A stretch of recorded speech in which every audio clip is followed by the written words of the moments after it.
Hi there and welcome. I'm Elaine Starling and you're here with Why 5% Succeed. You know, speaking with confidence in front of a group or if you need to speak up during an important meeting, never been more important than right now. Knowing how to speak with confidence, clarity, and credibility immediately differentiates you as a leader. It allows you to build trust instantly.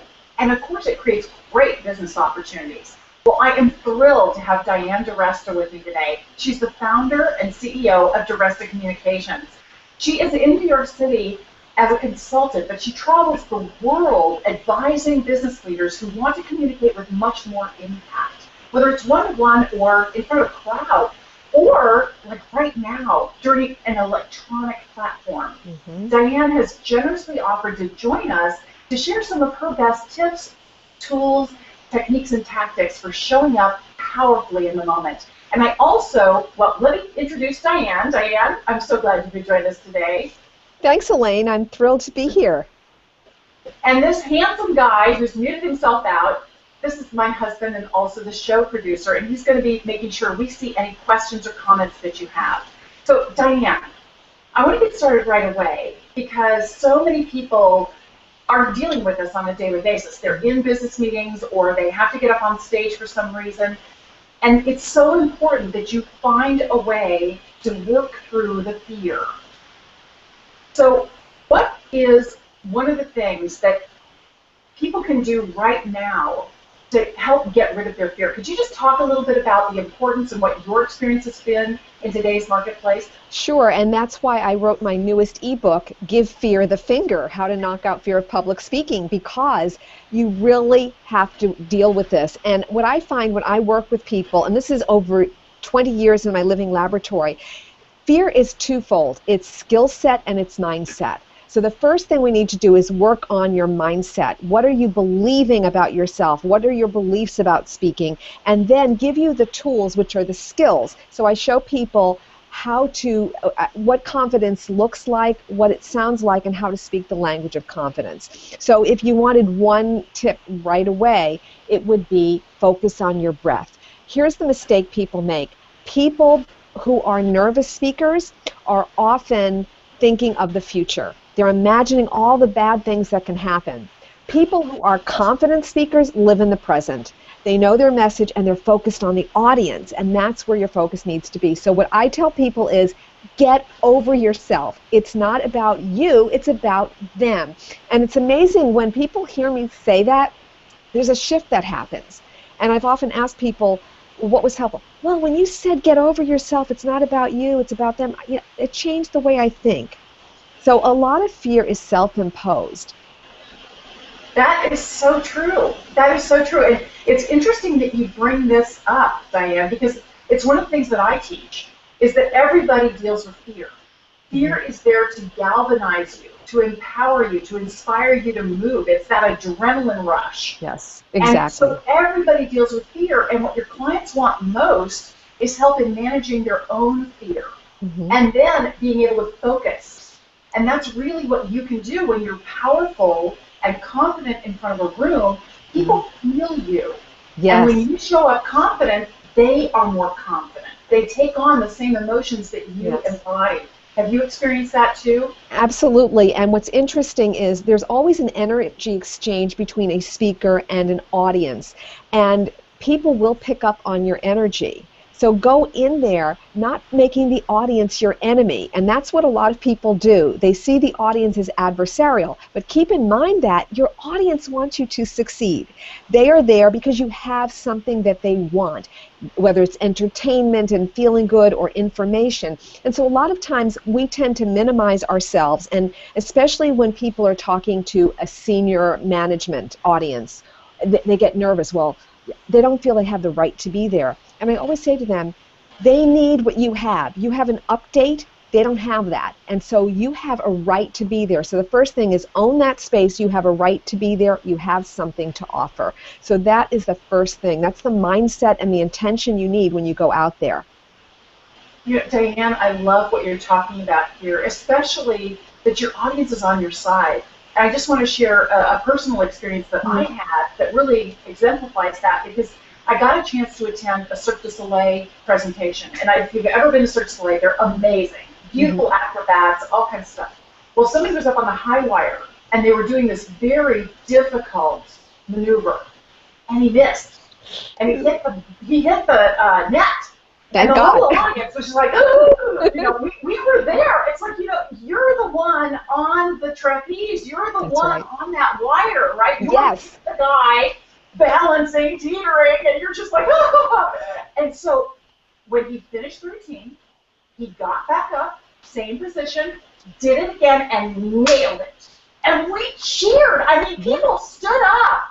It was because he was willing to stand up and own it and get on with it that was so incredibly powerful for the entire audience. That's part of the hero's journey, the fall into the abyss and then getting yourself up and rising. And think about a singer when they hit a bad note. You cringe for them. You don't want that to happen. And so what we're talking about is twofold. One is the audience is on your side, so know that. And then when you do make a mistake, it's all in the recovery. And one of the things I teach my clients is recovery strategies. Just think of that ice skater when they're in the Olympics and they fall. What do, Elaine? They get right back up. They know they're not winning, but they don't show it. So that's what people need to do. So one is setting your mind for positive thinking, success, and confidence, but the confidence really comes with the skill and knowing that you can manage through those difficult times. So here's a tip.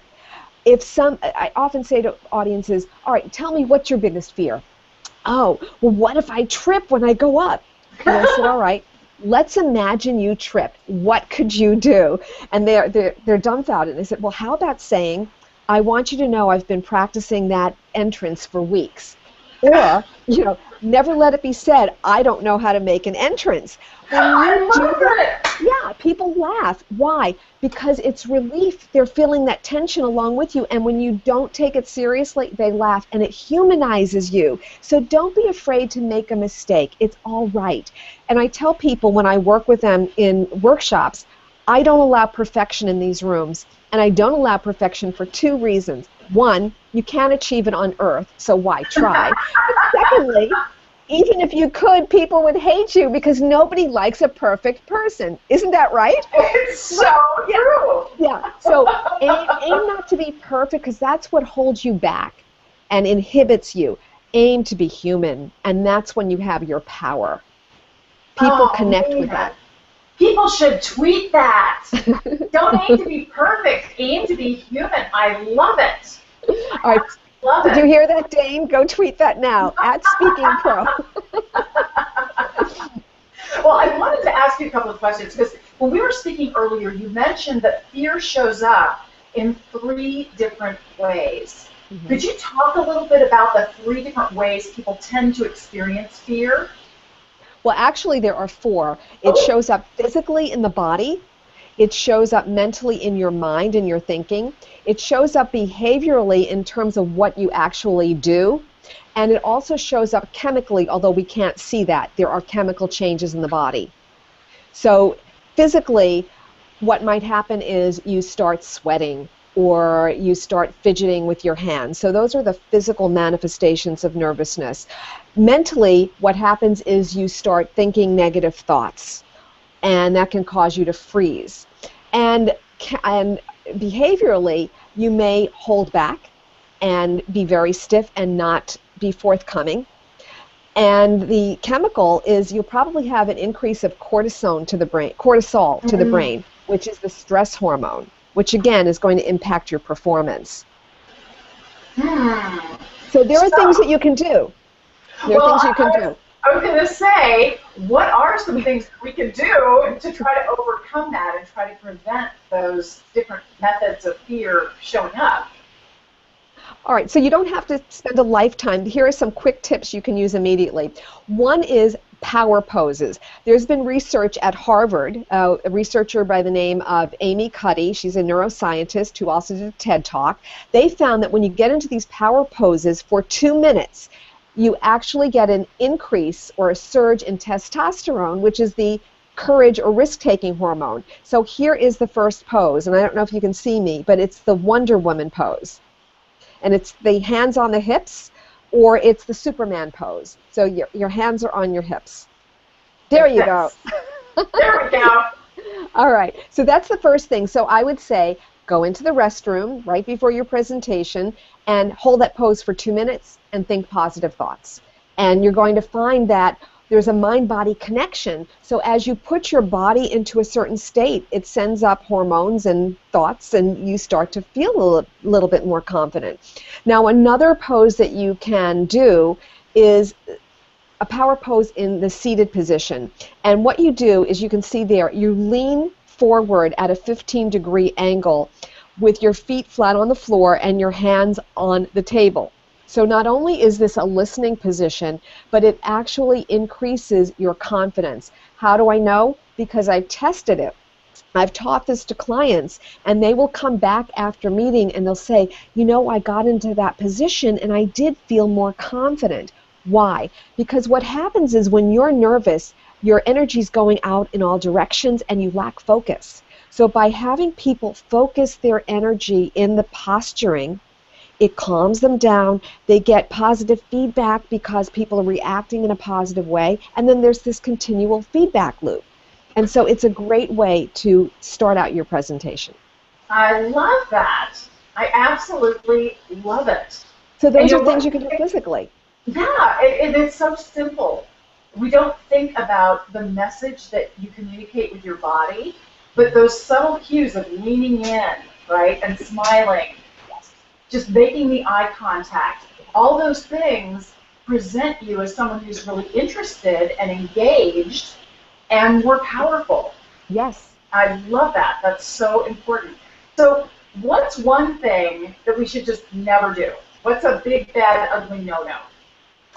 An ugly no. The lack of preparation. I would say the number one mistake is lack of focus and lack of preparation.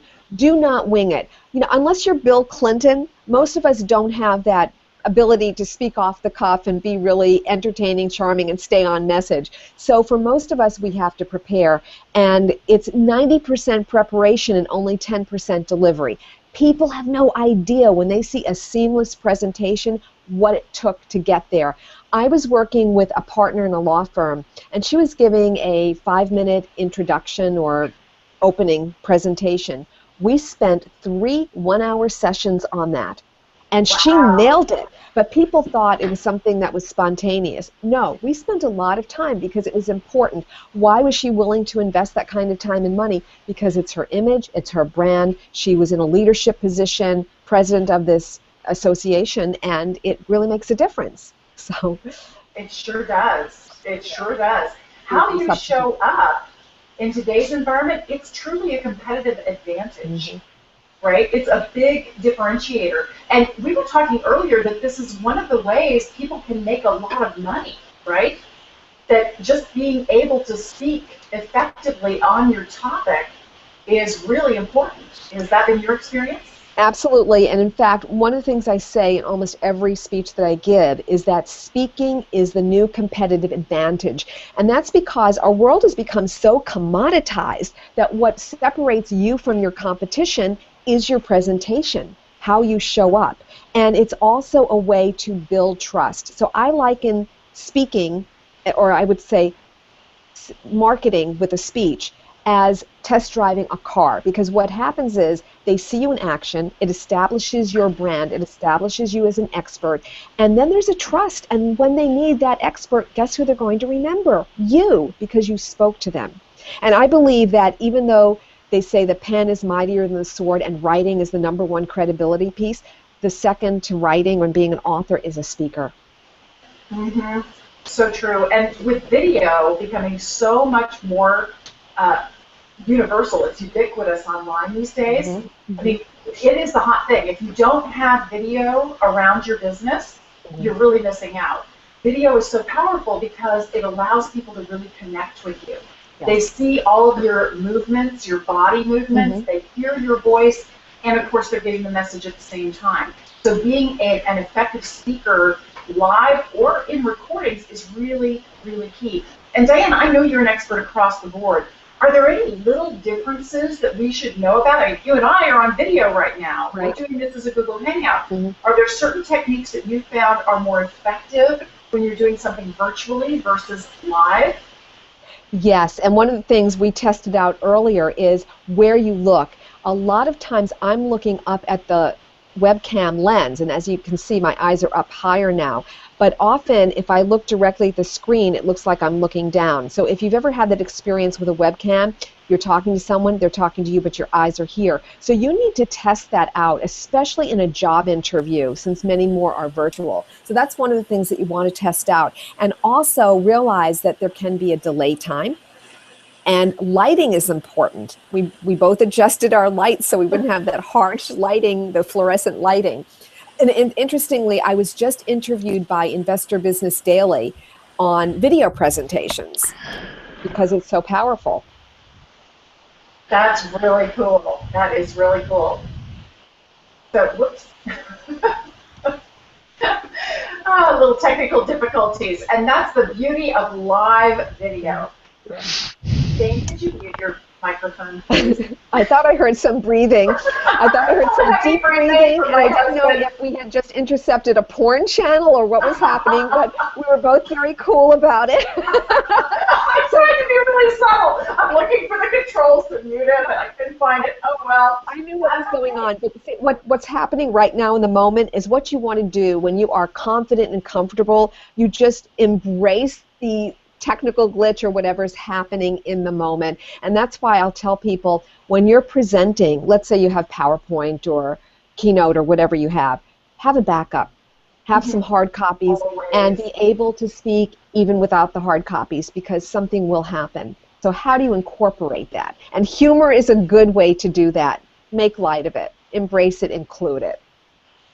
So I'm glad the heavy breathing stopped. True. You know, this really reminds me of the early days of television. And if you've ever seen some of the funniest outtakes when TV was live and they didn't do the pre-recorded stuff, it was the goof-ups. It was like when the set fell over or the doorbell got stuck and they couldn't turn it off. It was those silly things that just cracked everybody up, and the audience was cracking up with them. And that's why they have shows called bloopers. In fact, you know what I just did, Elaine? When I was doing, I have about 109 YouTube videos on my channel, and what I did a few takes, and things would happen. I'd say, do it again. So you know what? I decided that I was going to include some bloopers. Because so my assistant's going to put those up. I think there were 3 of them, just so people see that even if it looks seamless, it's not. And people think if you're a professional speaker that you don't make mistakes, and we all do. And we all have our moments. Absolutely. Well, you know, you are a pro. You work with the best of the best who want to be even better. They want to show up at their most effective, because they're really, really dedicated to making a difference for their audiences. Yes. That's what it's all about. So could you share with us one of those top tips? What is a secret that the pros really know and use to their advantage?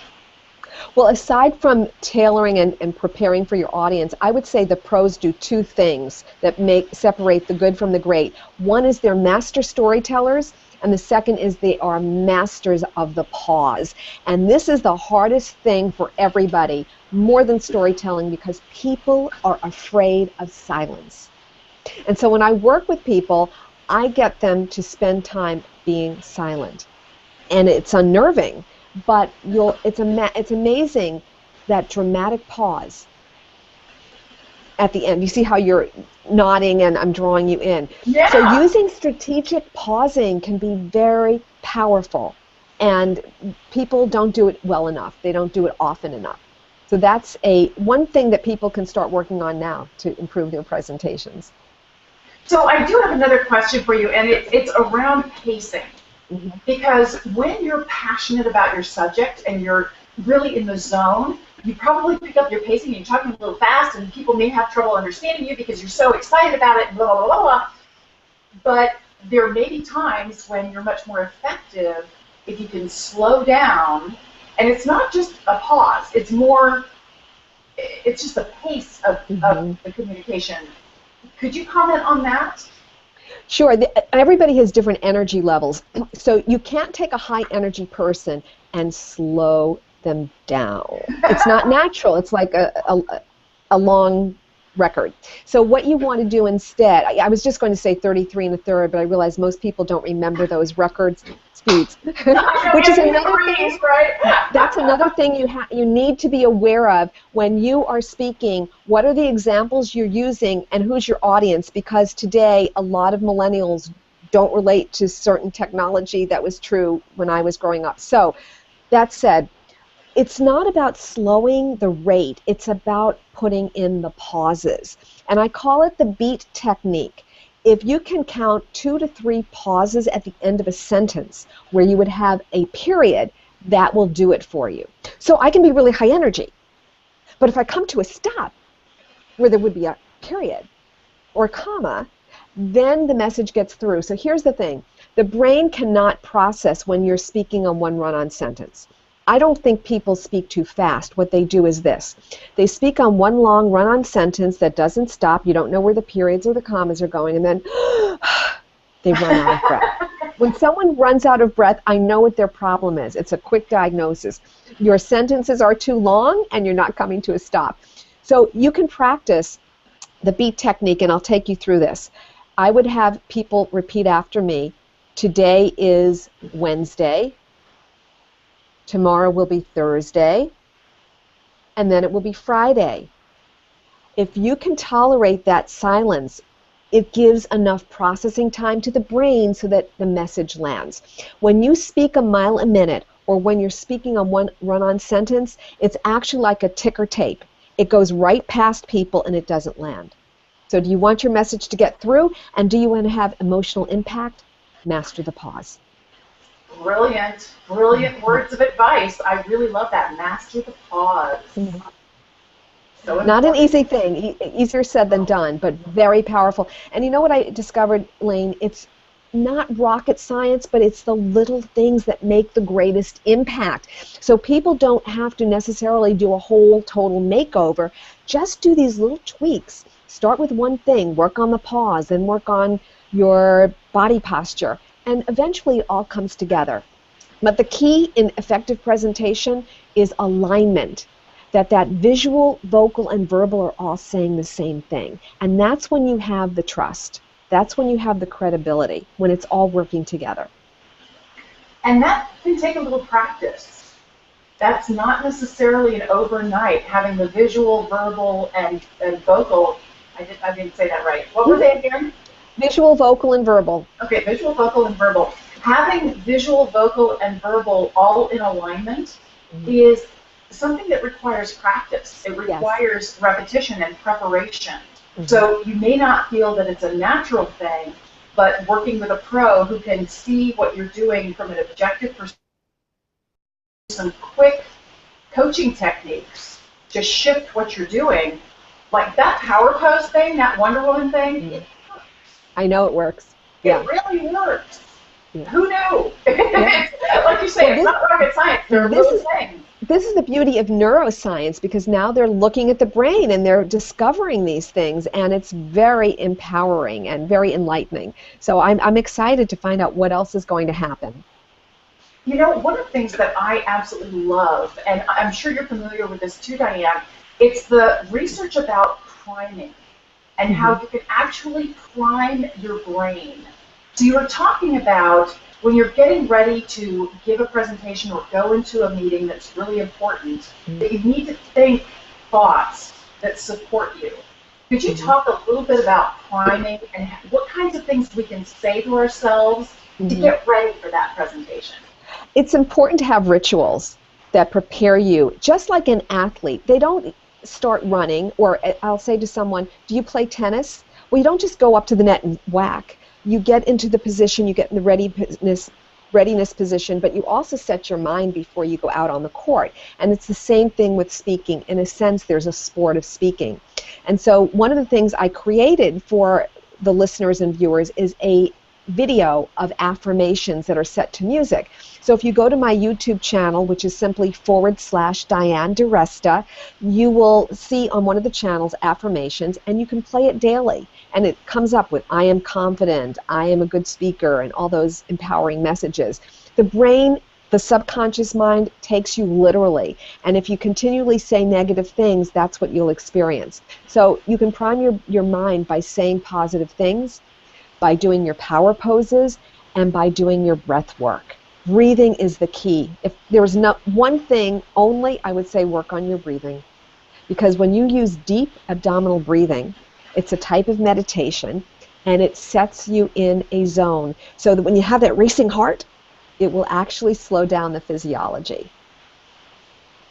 Love it. You provided some really, really valuable insights. I know we talked about the power poses for the physical, but it also changes your chemistry, your brain chemistry, It does. which is really powerful. And then we talked about priming so that you get your mental state in a good, positive place. And then the other thing that we talked about was you said that there's fear mentally, physically, and in your behavior. Are there certain behaviors that we can do that will help us present a more confident impression in front of an audience? You know what the most typical behavior is? Avoidance. Avoidance, not speaking at all.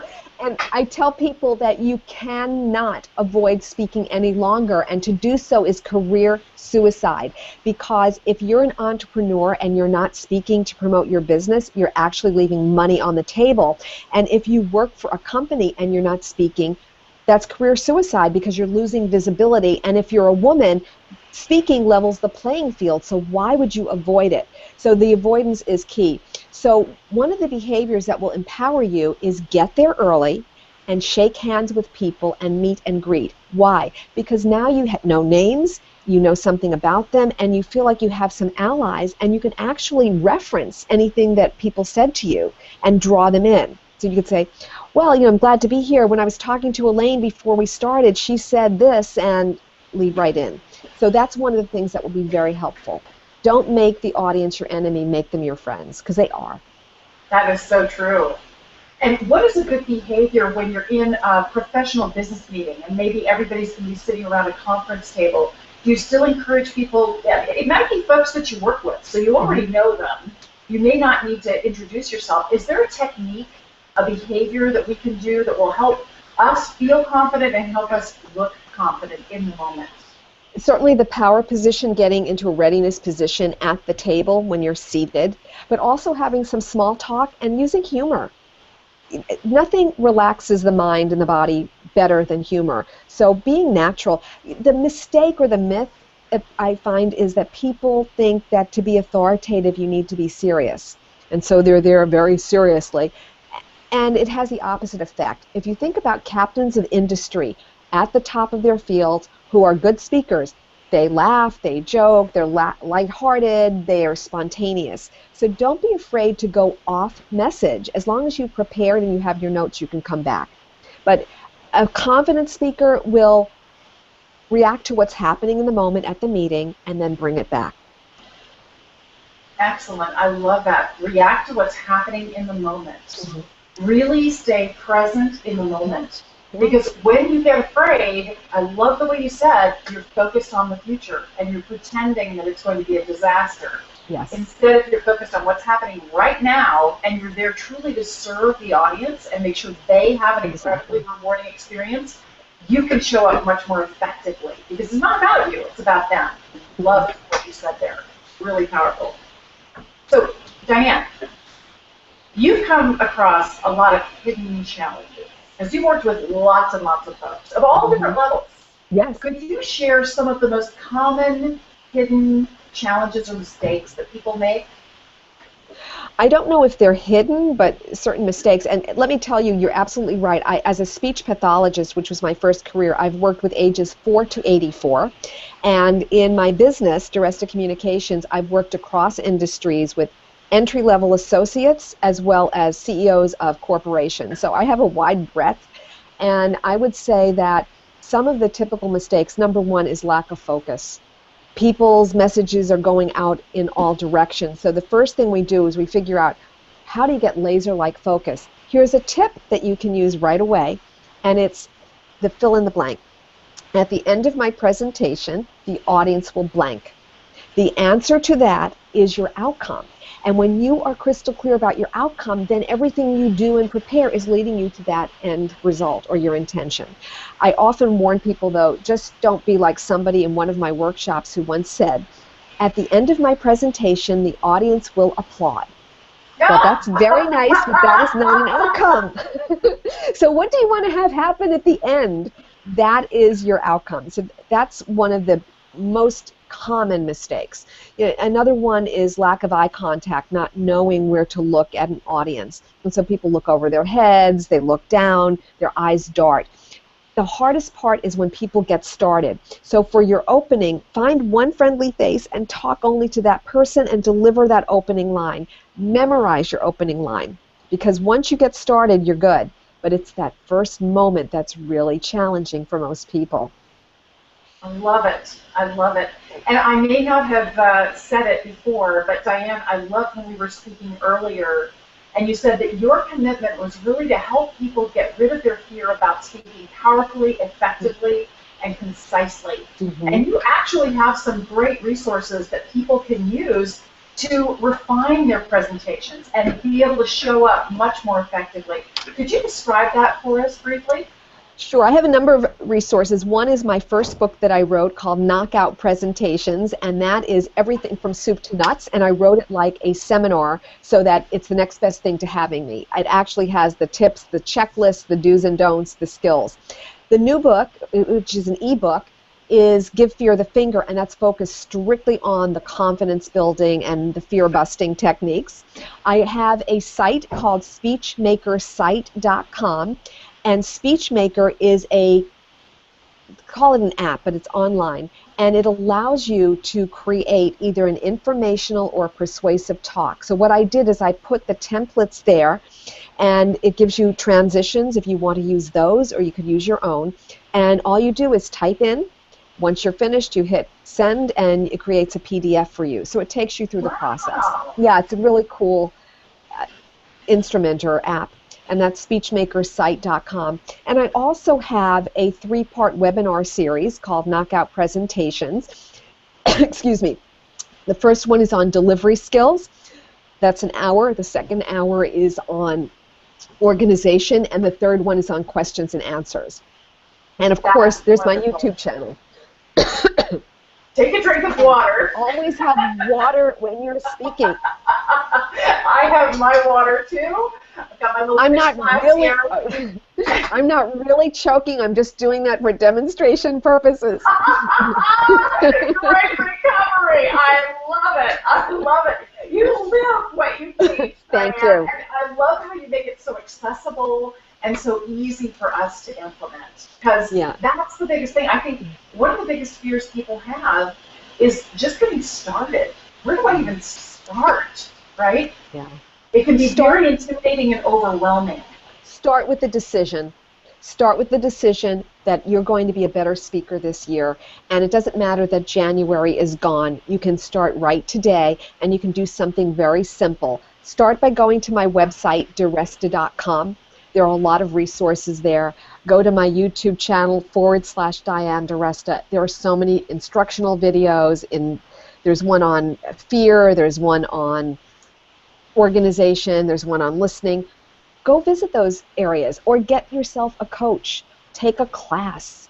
Watch TED Talks and model from those speakers. Model from speakers that you see live. Join Toastmasters. There's a solution for everyone at every level, including $0. So there's no excuse anymore. Anybody can be an effective speaker. Do you know what my mantra is, right? Gifted speakers are born. Effective speakers are made. It's about skills, and I can teach anybody the skills. Not everyone's going to be a Martin Luther King, but anybody can be effective in getting their message from their brain to the brain of someone else. That is fabulous. Well, Diane, I don't know how you could possibly improve on what you've already given us. But is there any final words or any final idea that you'd like to leave us with? That this skill of public speaking is not going away, and that it's all public speaking. So when people say, I'm not a public speaker, yes, you are. Do you leave voicemails? Do you give meeting updates? Do you network? That's all public speaking, and it's all about your brand, your persona, your image, and as important as the way that you dress is your verbal dress, the way that you present yourself. How are you coming across visually, vocally, and verbally? Anybody can be an effective speaker. Start today.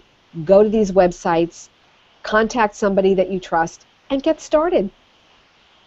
Wonderful.